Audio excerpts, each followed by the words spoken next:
Mediunidade, conceituação da mediunidade e análise geral dos seus problemas atuais. Um livro de J. Herculano Pires.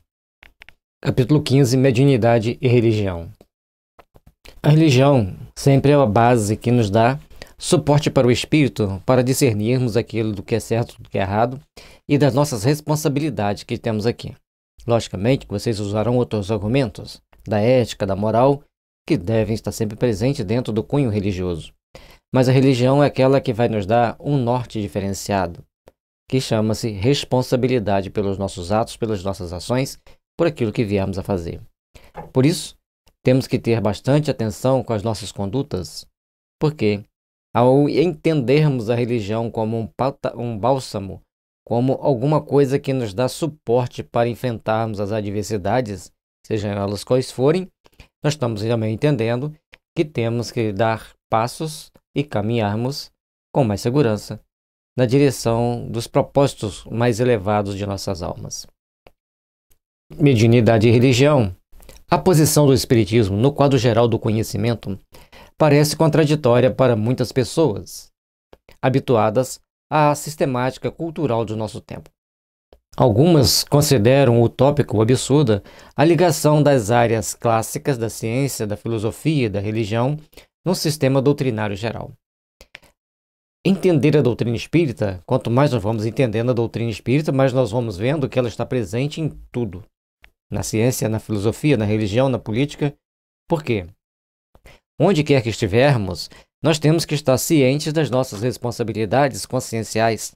E por estarmos com responsabilidade consciencial, nós temos então que pensarmos melhor em como estamos agindo e como estamos interagindo, para melhor servirmos a causa do bem, para melhor edificarmos as bases que nos conduzem ao Pai, que nos dá mais segurança para enfrentarmos a vida aqui na Terra. Mas a teoria do conhecimento, gnoseologia ou epistemologia, tem como objeto, precisamente, essa ligação necessária à elaboração de um sistema geral do saber.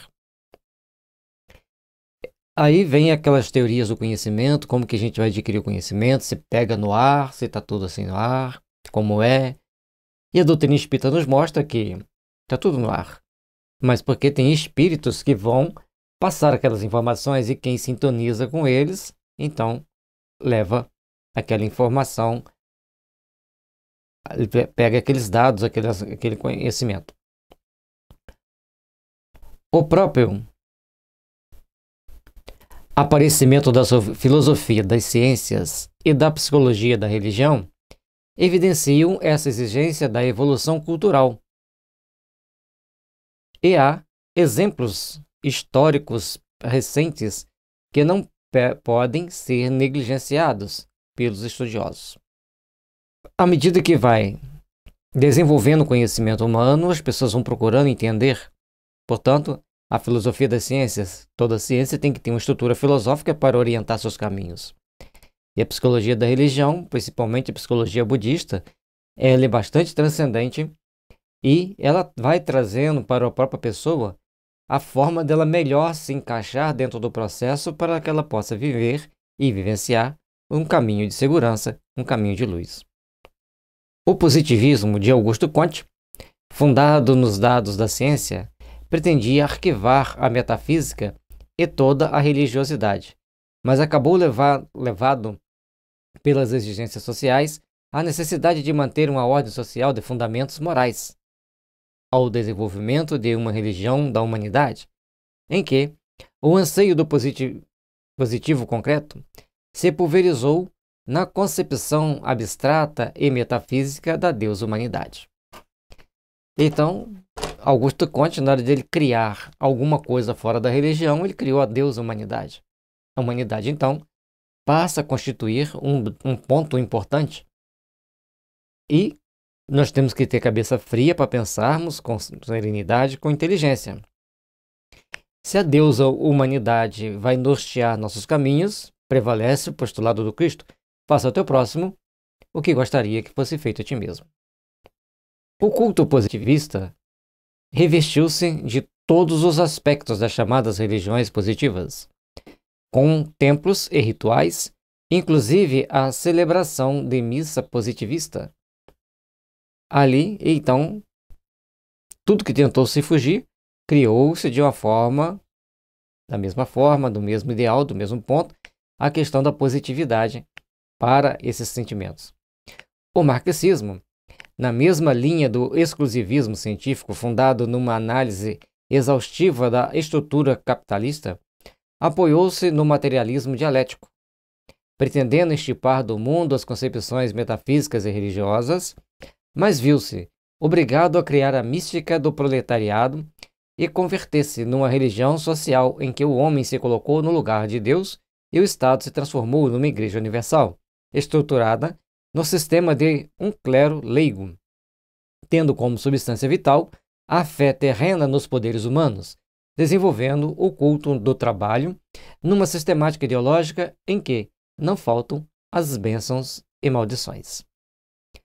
Todas as vezes que procuram se fugir da religião, cria-se um análogo, e esse análogo ganha um corpo, ganha força, e se for prestar atenção, é a mesma religião. Porque a religião está íncita nos seres humanos, ela é íncita nos nossos ideais, nas nossas posturas, na nossa caminhada evolutiva. Portanto, quanto mais se cria artifícios para tentar tirar a religião ou a religiosidade das pessoas, ela incorpora-se de alguma outra forma. Então aqui o marxismo, ao tentar tirar a religião e acabar com todos esses aspectos, eles criam uma ideologia mais sofisticada, porque tem que valorizar o trabalho, valorizar o conhecimento, valorizar o estudo, e com isso, dentro de toda essa ideologia deles, ainda existe fartas bênçãos e maldições dentro de todo esse trabalho. Não adianta tentar fugir dos princípios divinos, porque o homem vai estar sempre criando um artifício para que ele, no qual ele se apoie para lhe dar as estruturas mentais e emocionais do que ele necessita para a sua caminhada, para o seu processo evolutivo. O interessante nessa parte do Marx é que ele colocou a valorização do trabalho e a valorização do ser humano, do homem. O sartrismo, um existencialismo à moda de Sartre, que foi um filósofo francês, o horror à metafísica e à religiosidade, não impediu o recurso metafísico da dialética hegeliana para explicar a projeção do ser na existência, com o reconhecimento inevitável da finalidade transcendente do ser. Para escapar às exigências lógicas dessa capitulação filosófica, Sartre capitulou de novo ante a abstração total do nada. Por mais que ele tentasse fugir da religião, ele ia criando um sistema, ele ia se emaranhando nesse sistema, e a religião está lá no cerne das ideias dele novamente.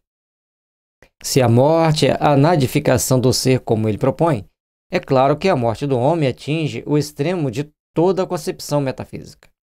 O nada, como vazio absoluto por isso mesmo, inconcebível, seria a felicidade suprema segundo Sócrates, como a volta do ser à paz sem limites. Segundo Kant, que colocou a metafísica além de toda a possibilidade humana, sem negá-la, o nada só existiria no seu próprio conceito, uma ideia vazia. Então, quando o Sartre vai levando o homem para uma negação da espiritualidade, ele acaba mostrando que todos cairiam no vazio, como disse Sócrates, seria uma condição de felicidade plena para todos, que também seria injusto, porque tem bons e maus, e cada um tem que arcar com as suas responsabilidades. Então Sócrates ele mostrou para a gente, bem claro, que certamente existiria no mundo espiritual um local onde estavam as almas, e as almas, cada uma reencarnaria dentro dos princípios estabelecidos, dentro das potencialidades de cada um, na função que lhe era necessário para executar determinadas missões. E ele deixa claro que se não existisse nada, para os maus seria uma bênção total, porque não teria que arcar com as responsabilidades. Então Sócrates ele mostrou na filosofia, fazendo suas conjecturas, que ele mostrou que você tem que entender que existe o lado espiritual, porque o lado simplesmente material e depois do morrer nada, as coisas se complicariam porque seria beneficiar realmente o mal. E não adianta a pessoa achar que se ele acreditar no nada ele vai se beneficiar, porque a doutrina espírita deixa bem claro as consequências de cada um. Segundo Kant, ele foi tentando tirar a possibilidade da metafísica e das ideias mais transcendentes, mas criou um conceito do próprio vazio, uma ideia vazia, que acaba se perdendo por si mesmo. Depois dessa abstração total, Sartre fez a sua religião do absurdo, em oposição ao absurdo das religiões. Entretanto, a fé de Sartre no seu ídolo vazio assemelha-se à fé dos gregos em seus deuses imaginários. Pelo menos os deuses gregos tinham todo um histórico de aparições, de ações entre os homens. E já o deus de Sartre não tinha essa característica, estava sempre conduzindo as pessoas para um vazio ou para ideias mais depressivas, mas sem uma objetividade para alcançar algo mais importante, mais palpável, mais apropriado ao nosso processo de evolução. Por falar em fé, cabe lembrar que as investigações de filósofos atuais como Whitfield, Cassirer, Heidegger revelaram o fundamento fideísta de toda a investigação científica. Partindo das pesquisas fenomênicas em áreas típicas da natureza, os cientistas usam o método indutivo para chegar às conclusões unitárias e positivas. Então, principalmente esses três cientistas, ao trabalharem em conceito de fé e fazerem os estudos e pesquisas sobre o assunto, eles obtêm respostas interessantes. Mas a impossibilidade material de submeter todo o universo a esse processo os leva à dedução racional da existência de uma ordem universal, sem a qual a verdade científica ficaria limitada ao alcance da investigação possível. Assim, para poder conceber uma imagem do universo, os cientistas têm de apoiar-se na fé da ordem universal. Quanto vai se pesquisando, vai se estudando, vai chegando a conclusões para lá e para cá, aí fala, opa, e agora? Como fica a situação? A situação fica mostrando para nós que chega um dado momento, tem uma ordem universal que nós precisamos entender, que nós precisamos trabalhar com ela, aceitar ela. E como que ela fica então?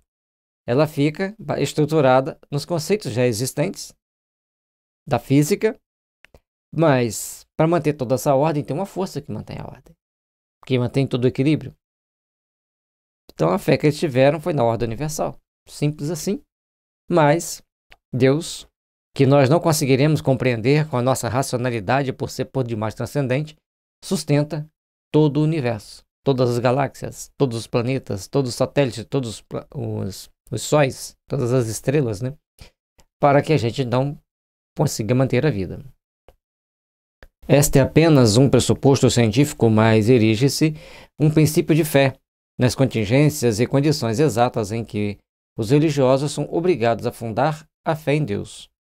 Então, assim como os religiosos acreditam em Deus, olhando para o universo e vendo toda essa maravilha sendo sustentada por uma força que, por mais que a ciência tenta definir, ainda é abstrata, então, os cientistas também olham para o universo e definem as forças que o gerenciam de uma forma abstrata. Eles têm que acreditar que aquela força existe.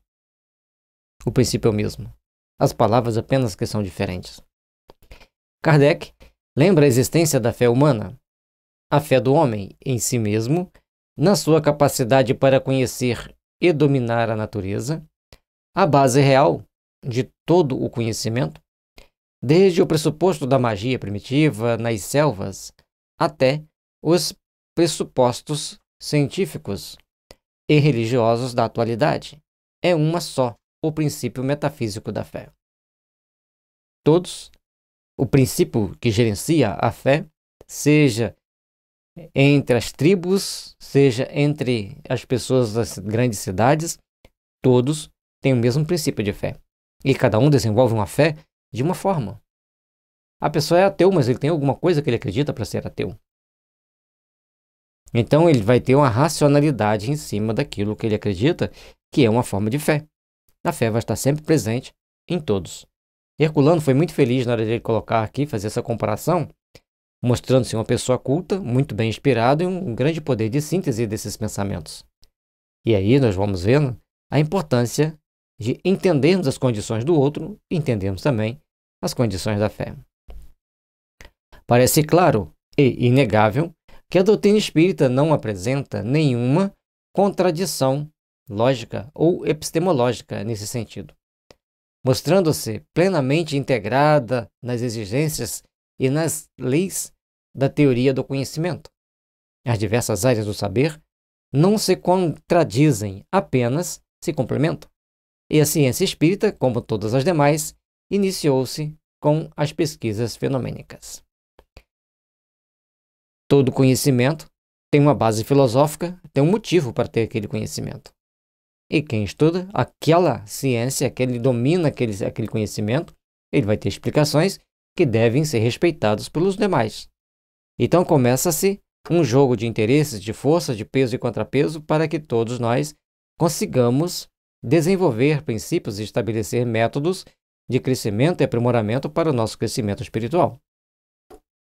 Não partiu das deduções de princípios abstratos, de nenhuma metafísica suspeita, mas da rigorosa pesquisa de fenômenos dos quais, através do método indutivo, elevou-se ao plano da teoria, formulação de um sistema do mundo que abrangeria nada menos do que toda a face oculta da própria realidade terrena.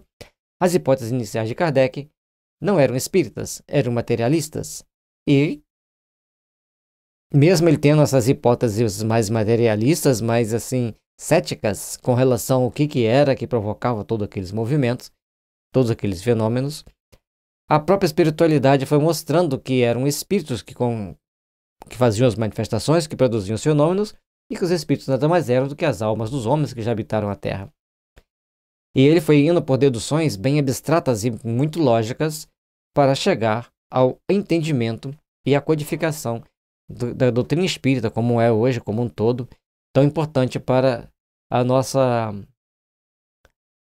o nosso entendimento e a nossa postura frente à vida de uma forma diferenciada para melhor, porque sabemos das nossas responsabilidades frente às leis que gerenciam nossas vidas.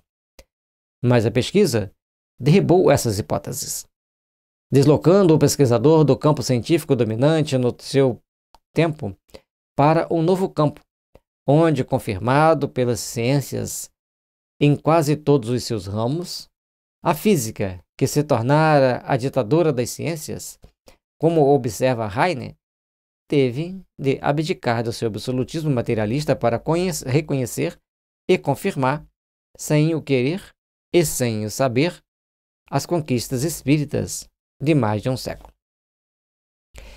Quando a física chega no século XX, no final do século XX, com todas as suas conquistas, com todas as suas respostas, para quem era espírita, as respostas também já estavam nos livros espíritas, com palavras diferentes, é claro.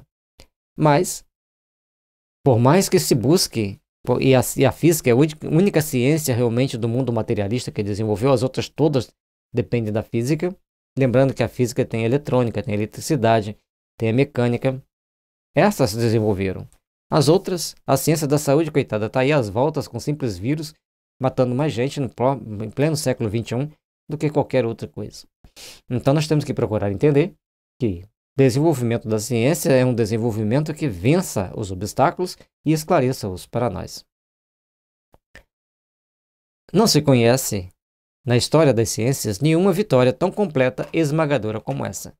A vitória da doutrina espírita, mostrando, esclarecendo, orientando todos os princípios da vida, todas as formas, todas as orientações, de uma forma tão profunda, de uma forma tão sutil, ao mesmo tempo, e abstrata, mas ao alcance de todos aqueles que querem se esforçar o mínimo para poder entender. A doutrina espírita é um bálsamo de luz que vem nos fortalecer, é um bálsamo de luz que vem nos impulsionar para essas grandes realizações do amanhã e do porvir. Mas há criaturas que apontam no espiritismo a contradição entre a doutrina e a prática. estranho que uma instituição espírita em que se fala de ciência se entregue a orações, a evocações dos poderes espirituais. Mais estranho do que isso foi a leitura da Bíblia pelos astronautas norte-americanos em suas viagens siderais. Então, se os próprios astronautas liam a Bíblia na hora deles fazerem a viagem sideral, imagine quando a importância de estudarmos a Bíblia como religiosos que somos. Mas ao estudarmos e fazermos nossas orações, nós estamos ampliando conhecimentos transcendentes fundamentais para entender fenômenos também transcendentes. Por isso, essas necessidades, mas conforme ele vai mostrar aqui à frente, mas quando se sabe que a religião no Espiritismo não é o produto de uma revelação divina ou de uma proclamação profética, compreende-se que não há contradições na mistura da ciência e religião nos centros espíritas. Sem nenhum compromisso com o pragmatismo de William James, os espíritas fazem preces e evocam o auxílio dos espíritos superiores, não por motivos utilitários ou por simples crença ou crendice, mas porque sabem positivamente que os espíritos nada mais são do que os seres humanos desencarnados e que podem ajudá-los. Então, ao fazer as nossas orações, evocando a ajuda dos espíritos superiores, nós estamos pedindo ajuda de espíritos que já habitaram corpos humanos, mas deixaram um legado de paz e de luz, e ao retornar para o plano espiritual, passando ou não pelas etapas provacionais necessárias no plano espiritual, hoje são espíritos em condições de orientar o destino da humanidade, de uma forma esclarecedora e segura. Os críticos dessa atitude racional dos espíritas fazem como os médicos e os saberitas infatuados do século passado que riam da vacina de Pasteur, certos de que ele recorria a seres inexistentes inventados pela sua imaginação. A comparação é tanto mais certa quando Pasteur e Kardec descobriram mundos invisíveis que nos cercam e podem agir sobre nós, causando-nos doença ou restabelecendo-nos a saúde.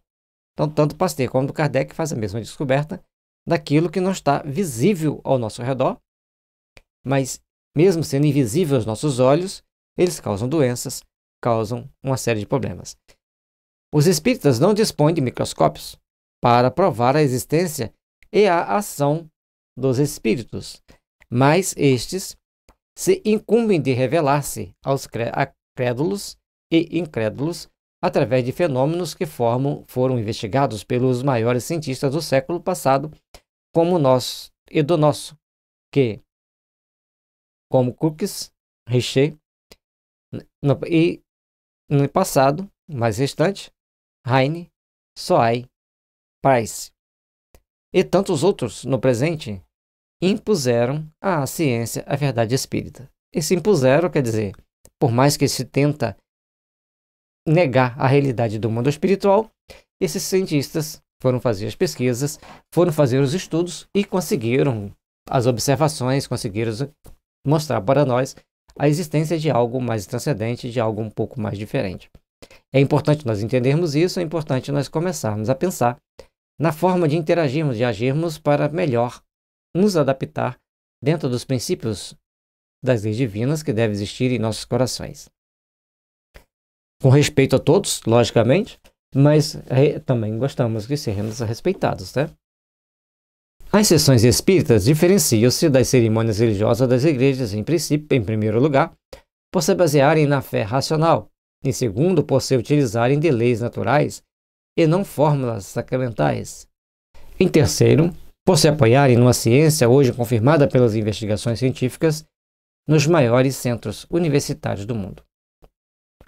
Então, tudo aquilo que a doutrina espírita vem trazendo para nós, vem nos mostrando, está pautado em algum conhecimento, em algum ensinamento, em alguma situação plenamente plausível, plenamente entendível dentro do nosso contexto social, econômico e cultural. E também, principalmente, científico. As aparências iludem, mas os homens de cultura científica não costumam ficar nas aparências. A prece espírita não se funda Na suposição de uma eficácia milagrosa, o que vale a dizer mágica, ou parapsicológica, sugestiva, mas na certeza da ação conhecida de leis naturais que estruturam a realidade visível e invisível em que vivemos. O físico e o químico não usam rituais para obterem os fenômenos que desejam. Se os físicos e os químicos produzem seus fenômenos sem rituais, a doutrina espírita também pode produzir seus fenômenos de uma forma natural, de uma forma que todos possam entender e compreender os fatos que estão ali acontecendo. E sem rituais, que é o mais importante. Ah, mas vocês chegam, faz a leitura, faz a oração, e faz leitura e faz a oração, para depois obterem. Isso é um ritual. Pode até ser um ritual porque você segue um checklist de ações, né? Uma lista de ações para obter aquelas comunicações. Mas, se nós não tivermos nos amparando para tomarmos atitudes mediúnicas da forma mais amparada, mais centrada possível, nós vamos sair daquele ponto, daquele eixo do que precisamos fazer. Então, todos nós temos que ter nossas responsabilidades, nossos pontos de equilíbrio e nossos pontos de ações para melhor realizarmos todas as situações que exigem-se dentro de uma reunião mediúnica, que nós simplesmente chega lá, fica sentado e ouvindo e vendo, conversando com os espíritos. É muito mais do que isso. Exige de nós uma certa postura, um conjunto de ações condizentes com os ensinamentos do Cristo.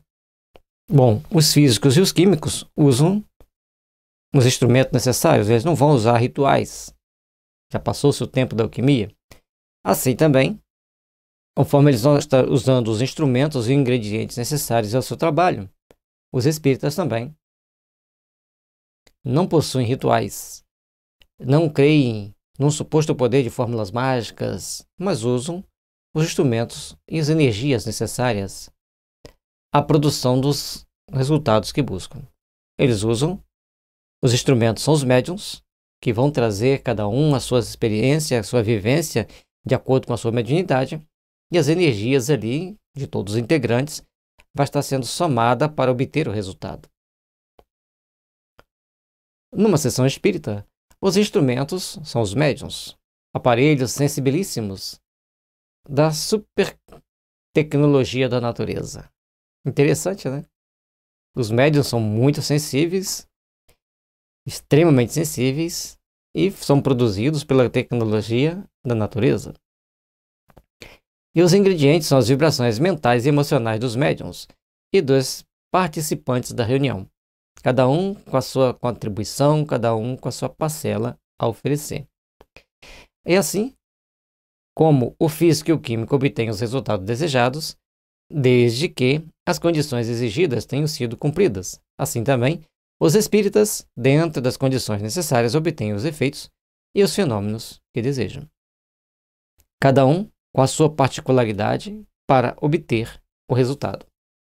E recentes estudos da física quântica mostram que se os cientistas forem por exemplo, uma danceteria na noite anterior aos estudos, ou não obterá um estudo equivalente a alguém que foi para uma missa, que foi para um culto religioso, e também será diferente de alguém que esteve em um envolvimento emocional com pessoas estranhas. Se você não estiver bem centrado, os resultados não atenderão aos seus propósitos. Se na física, que lidamos com coisas materiais, para observarmos as partículas infinitesimais da matéria, o nosso estado emocional e o ambiente que nós frequentamos no dia anterior interferem, imagine na mediúnica. Então nós temos que entender que o médium tem que viver como médium, ou seja, sabendo renunciar a muitos dos prazeres que existem ao nosso redor. A física revelou a existência e o poder dos campos de força, dos fluxos de energia das correntes elétricas e magnéticas e mostrou como podemos produzi-los, controlá-los e aplicá-los. A ciência espírita fez o mesmo com as energias mentais, afetivas, volitivas da mente e de todo o psiquismo humano. Um espírito estudioso, conhecedor da doutrina e experiente nas práticas mediúnicas, sabe como lidar com as forças e como utilizá-las. Então, lidar e utilizar as forças que estão ao nosso redor é fundamental para todos nós. A fé que o anima não é cega e formal, dogmática e emocional. É a fé do cientista em sua ciência racional, experimental, comprovada em milhões de aplicações eficazes em todo o mundo. Mesmo as criaturas incultas e inscientes, mas experientes, guiadas pelo bom senso, agem com o devido critério e obtêm resultados, muitas vezes, assombrosos. Então, nós temos que prestar atenção e entender que tomamos as nossas atitudes, tomamos as nossas ações de forma compatível e condizente com as nossas necessidades de realizações. Dentro de cada ciência, dentro de cada conjunto filosófico, existe uma estrutura para ser seguida, uma estrutura didática dentro daquela filosofia para ser seguida para obtermos resultados práticos. Para chegarmos mesmo por abstração ao entendimento dos conceitos ali presentes. E a doutrina espírita não é diferente das outras ciências. Apenas lidamos com elementos extremamente sutis e extremamente abstratos, assim como a física. Nos dias atuais, a física tem lidado com as atitudes e ações e elementos, extremamente abstratos, como na física quântica, nas subpartículas da matéria, as subpartículas atômicas. Os benefícios da ciência. Uma vez divulgados, os meios de obtê-los são acessíveis a todos. Havendo seriedade e desejo real de servir, consciência de suas limitações, o que vale dizer humildade. Qualquer pessoa inteligente e honesta pode utilizar-se dos recursos científicos mais conhecidos, excluídos os casos de especialidades superiores, obtendo resultados satisfatórios. Se os físicos desenvolvem as técnicas e divulgam, todos os outros físicos terão condições de reproduzir aqueles fenômenos. Os químicos da mesma forma e o espiritismo do mesmo jeito.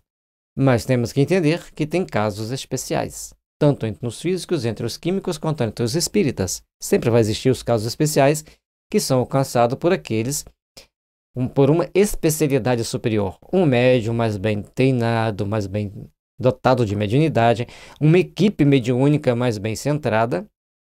Da mesma forma, quando levamos para o mundo objetivo da física e da química, tem pessoas que têm condições de produzir fenômenos que os outros não têm, por conhecimento ou por habilidades também intrínsecas inerentes a cada um deles.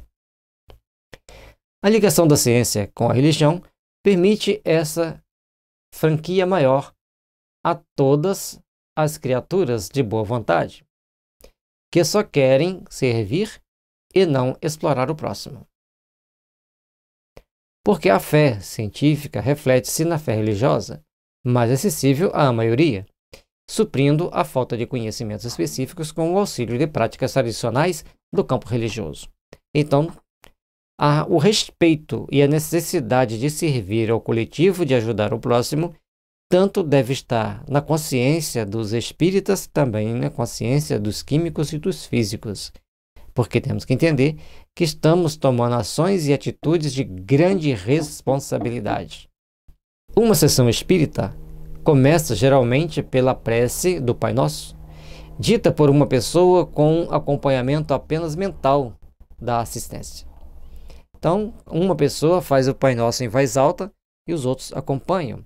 E é importante quando se faz o Pai Nosso, conforme ele vai mostrar aqui pra gente, porque o Pai Nosso já tem uma egrégora estabelecida no mundo ocidental de paz, de harmonia, de elevação espiritual para todos nós.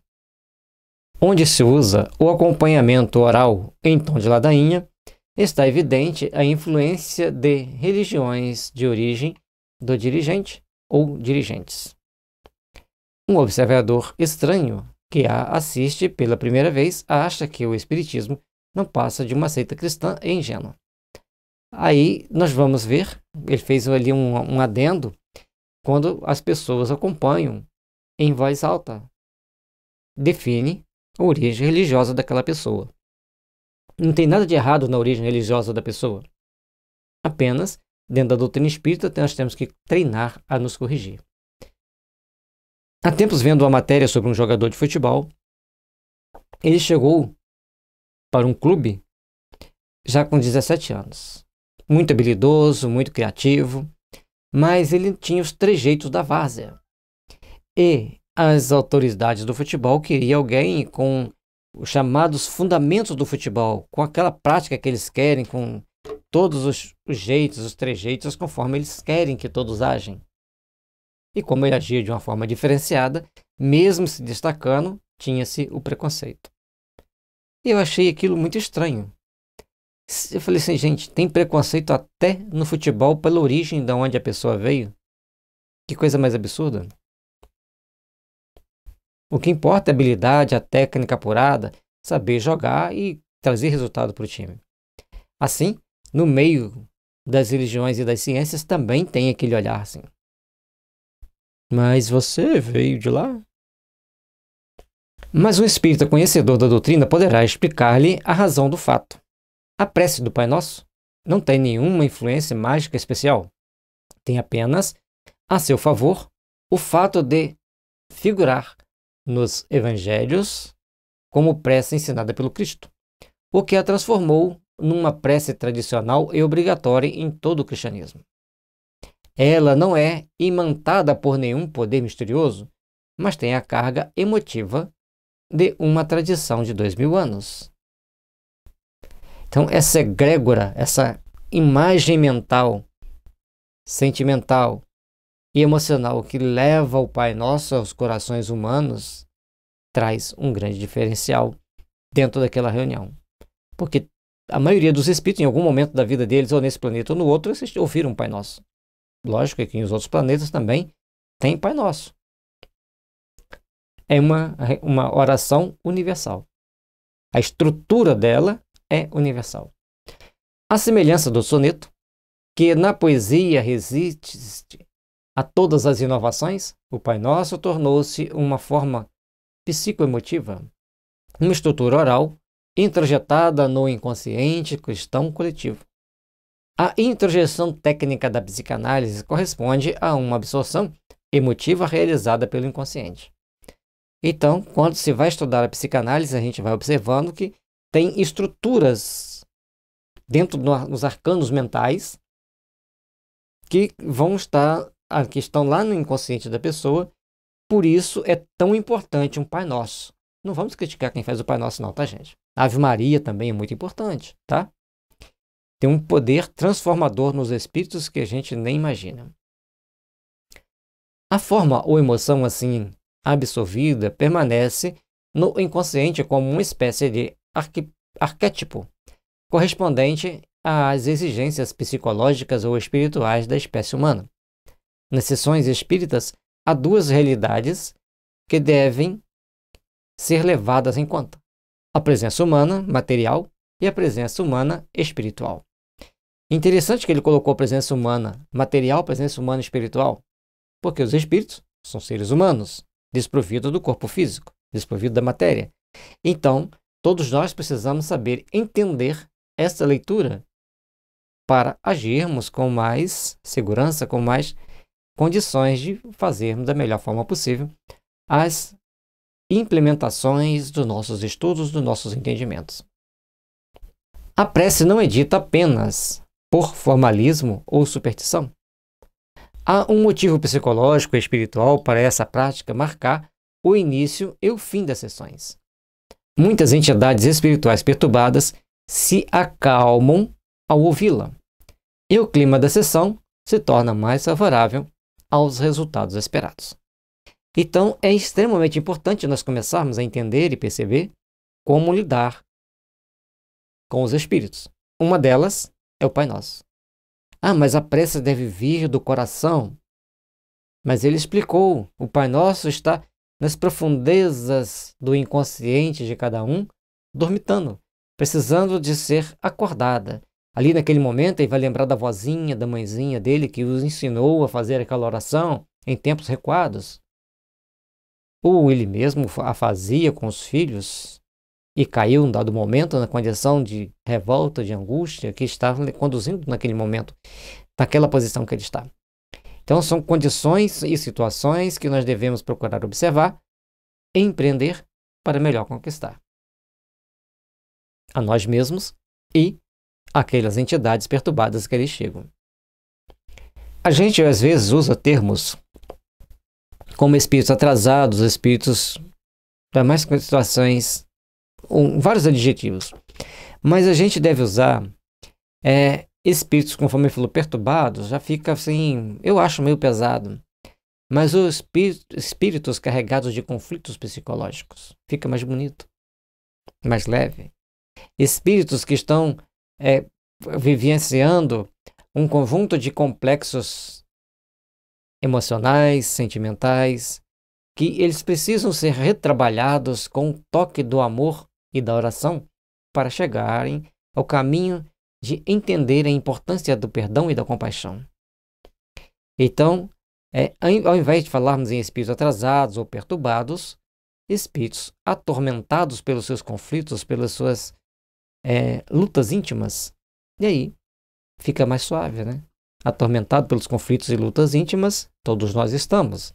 Então fica colocando atrasado pesa muito, e às vezes eles são muito mais adiantados do que nós mesmos. Apenas estão vivenciando e preso a um conflito, a um conjunto de ações que os deixaram atormentados naquele ponto. E nós temos que desbloquear essa situação para que ele possa se libertar de si mesmo e alcançar a plenitude espiritual. O dirigente, declarando iniciados os trabalhos mediúnicos, pede a todos os presentes que elevem o seu pensamento a Jesus. Outro motivo de escândalo para o observador leigo. Mas a figura de Jesus é também um arquétipo, uma forma introjetada. A concentração mental que favorece o clima de recolhimento, um dos ingredientes da sessão, exige que todos dirijam seu pensamento para um alvo superior. E falar em Jesus é algo assustador para os espíritos atormentados.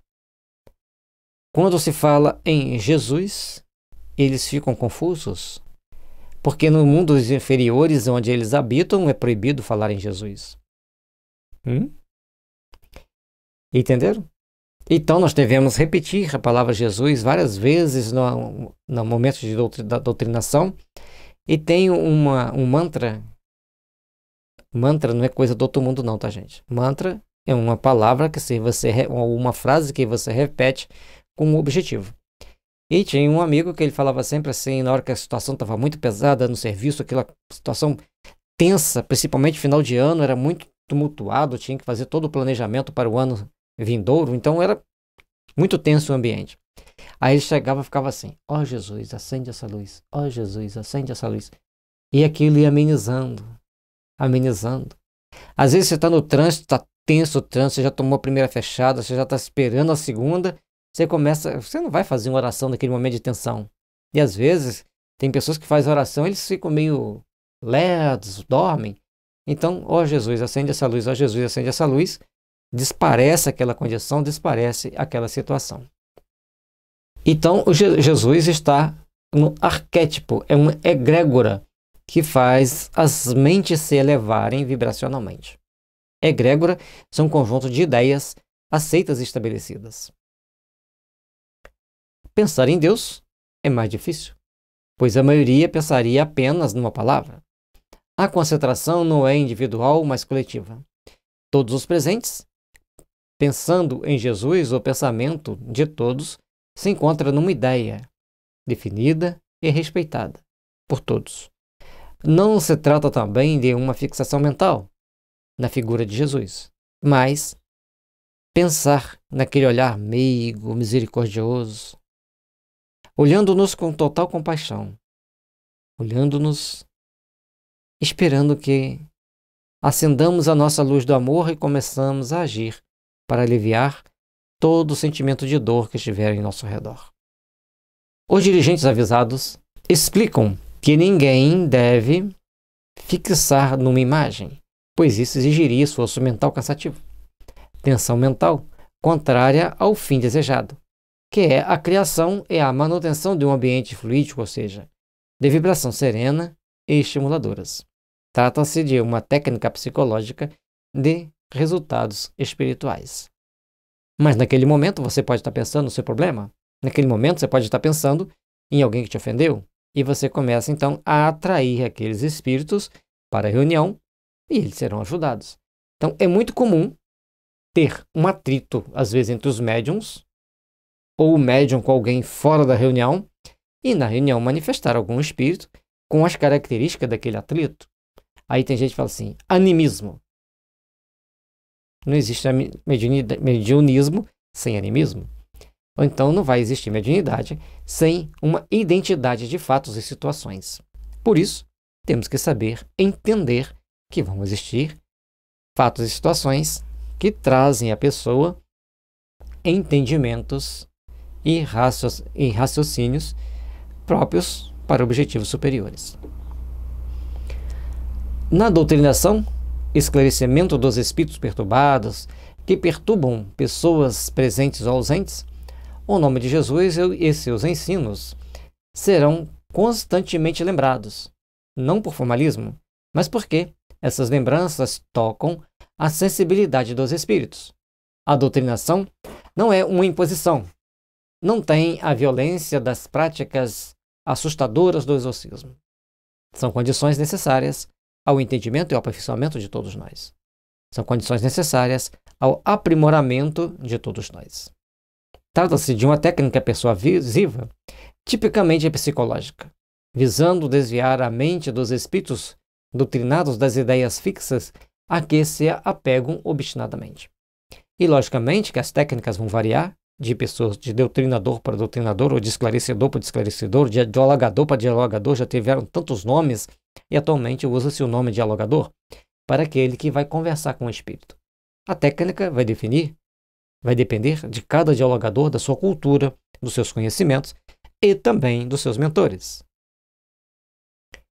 Desviada a orientação mental das imantações ao ódio, a vingança, a perversidade ou mesmo a intenções sectárias e fanáticas, ou ainda as lembranças da vida que se findou, a lembrança do corpo já transformado em cadáver, a mente do espírito se torna acessível às renovações necessárias que o levarão à normalidade.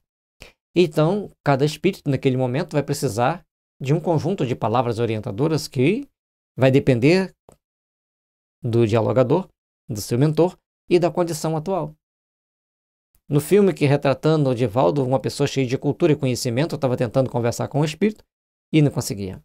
E uma pessoa leiga, bastante simples, pouco instruída, com poucas palavras, convence aquele espírito a mudar a condição em que ele estava. Então, a condição moral da pessoa exala certas energias que facilitam a conversão daquele espírito. E, por outro lado, cada médium tem o seu histórico do passado. E aí, tem a finalidade de agir em prol de ambos estabelecerem processos que levam todos a se melhorarem.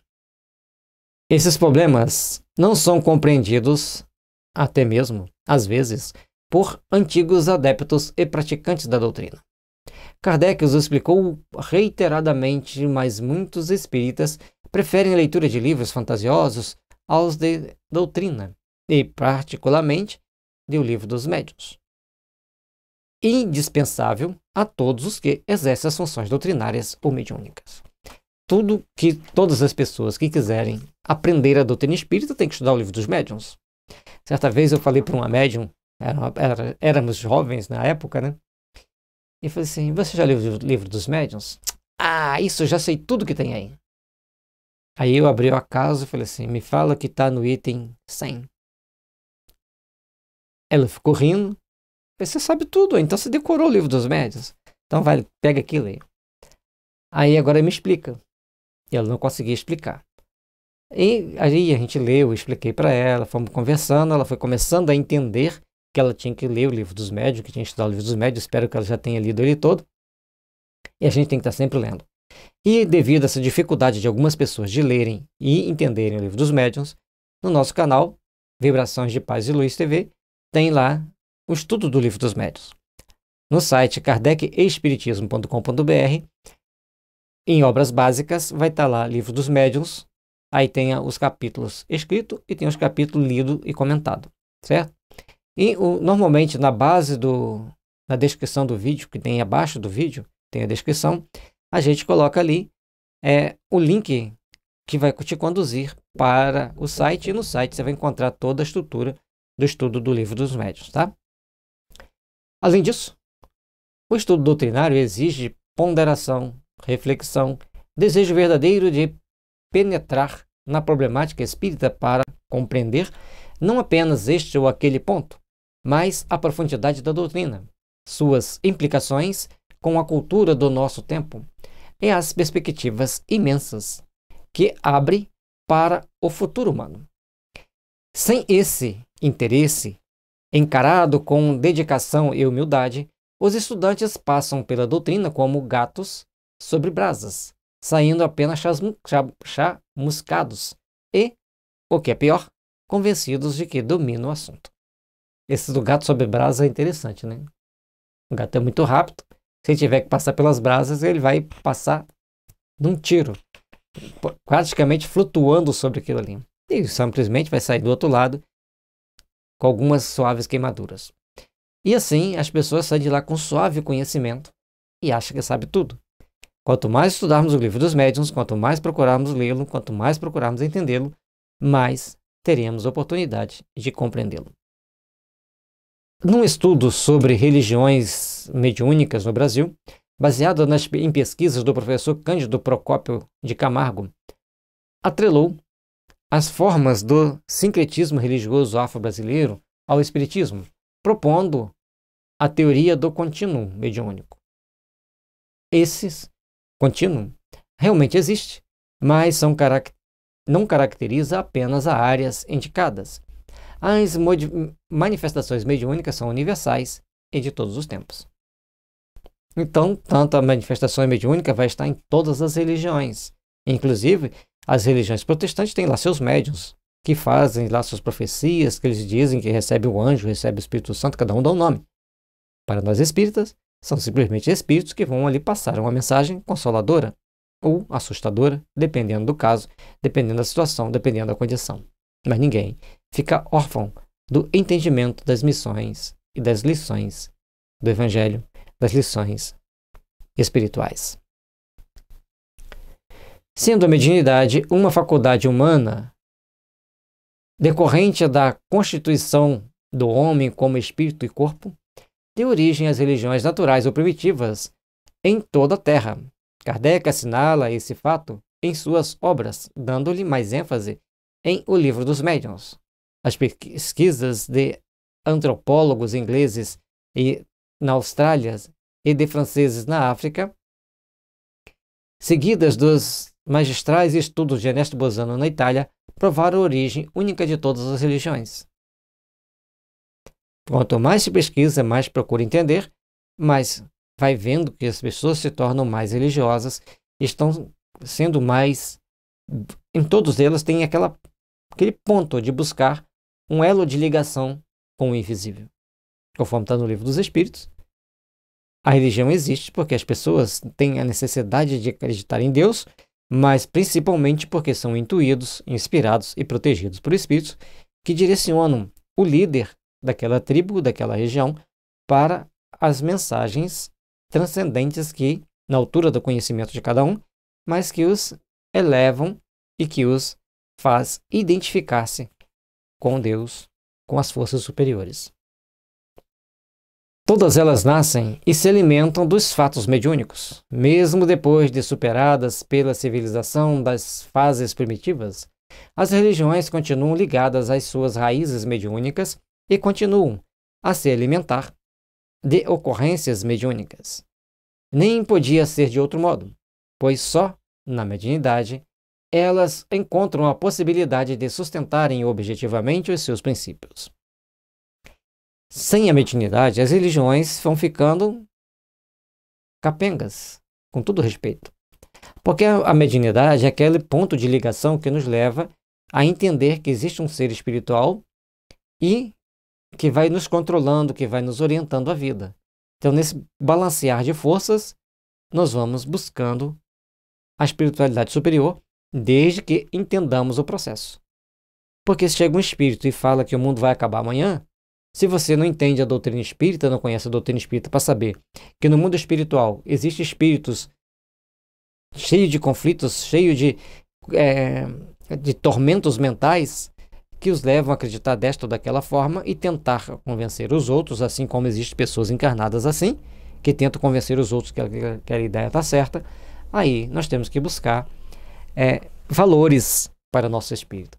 E aí tem aqueles, atualmente, os médiuns que ganham destaque, assim, passam aquelas mensagens assim: olha, tudo vai mudar, o mundo será diferente daqui a alguns meses, aguardem para vocês verem. Passam os seus meses, apaga-se aquela mensagem, porque ninguém vai deixar ela lá na mídia falando aquilo que não aconteceu, porque não é desse jeito. Então, nós temos etapas a serem vencidas, a serem vivenciadas, a serem cumpridas, para melhor realizarmos os nossos ideais do amanhã. A Igreja Católica suspendeu o culto pneumático das igrejas apostólicas que constituíam as manifestações dos espíritos, do grego pneuma, e eliminou o dogma da reencarnação. Mas não conseguiu retirar dos textos sagrados do judaísmo e dos evangelhos esse princípio.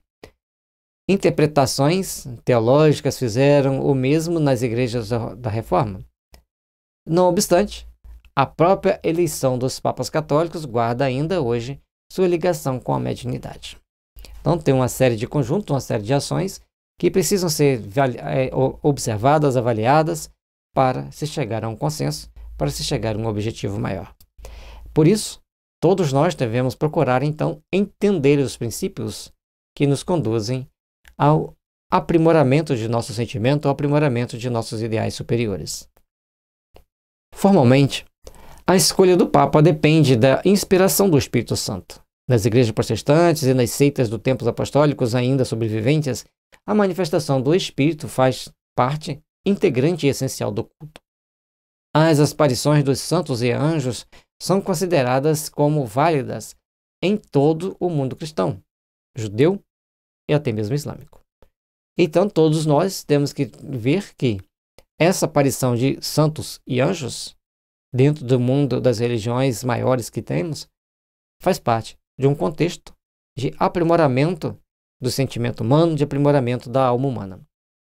O exorcismo judeu é feito para afastar o dibuque a uma penada que perturba as criaturas humanas. Então, todas as religiões têm lá seu ritual para afastar os maus espíritos, porque eles existem. Porque senão não seria uma crença tão comum a todos e tão amplamente divulgada como é. Todas as religiões antigas, como assinala Kardec, inclusive as mitológicas, com seus oráculos e pitonisas, eram mediúnicas. As seitas japonesas infiltradas no Brasil são tipicamente mediúnicas. As práticas indianas da yoga entremeiam-se de surpreendentes manifestações de espíritos. Os sacramentos das religiões mais refinadas estão carregados de magia, de heranças mágicas do mediunismo primitivo. Então, a mediunidade está íncita em todas as religiões antigas e modernas. Depende de como olhamos e depende do conhecimento que temos. Não se pode fazer uma discriminação de religiões mediúnicas típicas, que não encontre apoio na realidade histórica e antropológica. Proposições discriminatórias só servem para confundir o problema, sem que pesem as boas intenções do autor ou autores. Os fenômenos mediúnicos estão por toda parte, embora a mediunidade só tenha alcançado cidadania no mundo civilizado através do espiritismo e das ciências psíquicas por ele provocadas. Então nós vamos ver que existe discriminação, porque as pessoas querem confundir, querem criar problemas, porque muitos temem a mediunidade pelas consequências que ela traz, principalmente das informações transcendentes que as pessoas mais temem de serem reveladas. Mas a doutrina espírita não é para fazer revelações mágicas para desmascarar esta ou aquela pessoa, apenas para orientar os espíritos, e aqueles que ali estão presentes vão ver que eles estão sendo também orientados, porque estão vendo as condições de espíritos que agem tais quais eles também agem. Ou agiram, ou pretendem agir, ou pretendiam agir. Então, na medida que nós vamos nos aperfeiçoando, nós vamos procurando entender a amplitude de todo o processo, nós vamos tornando-nos melhores e vamos tornando-nos mais atentos aos fatos ao nosso redor para nos vigiarmos, para nos protegermos. A psicografia espírita, muito divulgada em todo o mundo, opõe-se à psicografia católica com alguns volumes já traduzidos entre nós. E, como disse Chico Xavier, num programa de televisão de grande audiência, o próprio Moisés psicografou no Sinai as tábuas da lei. No caso, ele pictografou, elas foram pictografadas. Ele dorme e chega aqueles emissários celestes e gravam na pedra, usando a mediunidade dele, as leis, porque aquelas leis não poderiam ser mudadas jamais. Então, estava escrito na pedra e não na tábua. Bom, com isso, nem no papiro, né? Com isso, nós vamos terminando mais este capítulo, vamos compreendendo melhor a mediunidade, compreendendo melhor as interações que existem entre nós e o mundo espiritual, e vamos nos fazendo, então, melhores, para melhor alcançarmos o nosso crescimento espiritual, o nosso crescimento íntimo. Paz e luz, que as bênçãos de Jesus estejam envolvendo nossos corações, iluminando nossos caminhos, para que a eternidade possa estar sempre brilhando e radiante em nossa existência. Mediunidade e Religião é o capítulo 15 do livro Mediunidade com a Situação da Mediunidade e Análise Geral de seus Problemas Atuais. Um livro de J. Herculano Pires. A gente está fazendo os estudos e, como são 16 capítulos, faltam mais um. Esperamos que você esteja gostando, que a gente esteja sendo útil e a paz e a luz do Divino Mestre Jesus esteja envolvendo vossos lares, vossos corações, para o crescimento e aprimoramento de cada um de nós.